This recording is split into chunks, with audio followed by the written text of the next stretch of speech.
આ છોકરાને માર્યો કે તું કેમ અડ્યો માટલે. છોકરો એટલું કે હું પાણી પીધું એટલે મને માર્યો. અમે એમને કીધું કે તમારે માટલું વટલાઈ ગયું, તમારો લોટો વટલાઈ ગયો, તમે અમને આપી દો પાછો, અમે તમે જે પૈસા થતા હોય અમે તમે આલ દો. આ ઘટના બનાસકાંઠાના ડીસા તાલુકાના રામપુરા ગામની છે.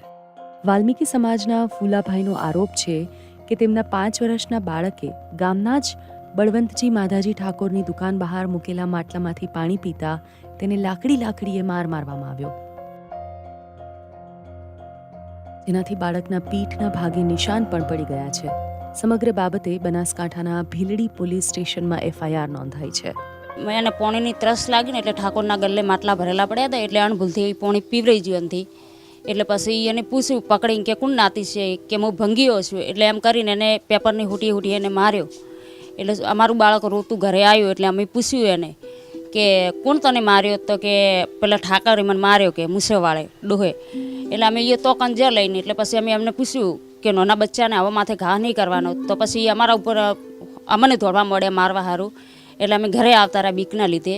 પછી અમે જે સરકારી હોસ્પિટલે છોકરાને દાખલ કર્યો, સારવાર કરાવી, દવા કરાવી. પછી અમે જે ભીલડી પોલીસ સ્ટેશને પછી અમે ફરિયાદ નોંધાઈ.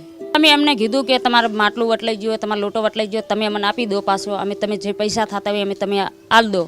તો પછી અમે તે પછી મને એમ કીધું કે તમે ઓળગણા છો ને આટલું બધું છે અમે બોલો છો એમ કરીને અમે અમારે આવતા હતા. તો પછી અમે બીવાતા ઘરે આવતા રહ્યા બધાએ.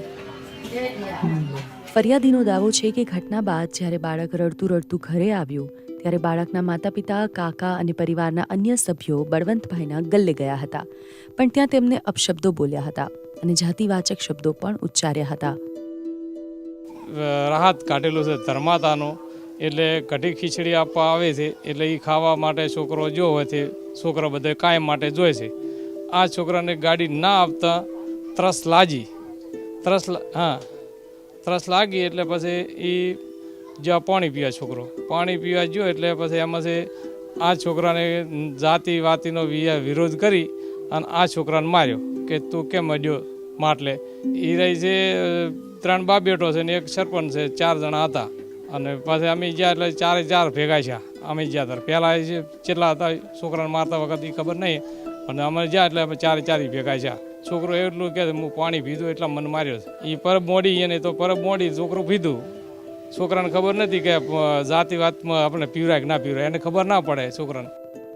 આ જ કેસમાં ફરિયાદીએ ગામના સરપંચ પર પણ આરોપ લગાવ્યો છે, પણ સરપંચે તમામ આરોપોને પાયાવિહોણા ગણાવ્યા છે. આ વાત તદ્દન ખોટી જ છે. હું તો એ જગ્યા પર હાજર પણ નહોતો, અને જ્યારે કલાક પછી હું ત્યાંથી નીકળ્યો ગાડી લઈને ત્યારે આ બધા ઝઘડતા હતા ફરીથી. તો હું ત્યાં ઊભો રહી અને એ લોકોને વિખૂટા પાડ્યા છે મેં. અને આ બનાવ બિલકુલ ખોટો છે. આ તો બંને પાડોશી છે, ઠાકોર અને જે અનુસૂચિત જાતિના જે સમાજના છે, એમને કંઈક ત્યાં બકરા અને મરઘા માટે થઈને આ લોકો વારંવાર ઝઘડતા છે. 2-3 વર્ષથી ઝઘડે છે. અને આવા બનાવ માટે થઈ અને આ ખરેખર તો વ્યાજબી નથી અને સત્ય પણ નથી.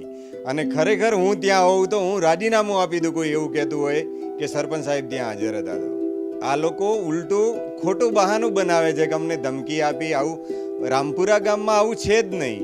અમારા ગામની અંદર છેલ્લા 20 વર્ષથી અમે દેખીએ છીએ કે દલિત સમાજ હોય, વાલ્મીકી સમાજ હોય, વરઘોડા અને સાફા સાથે લગ્ન કરે છે અને વરઘોડા ગામમાં ગાળે છે. ક્યારે પણ કોઈ એમની સામે આંગળી નથી કરતું.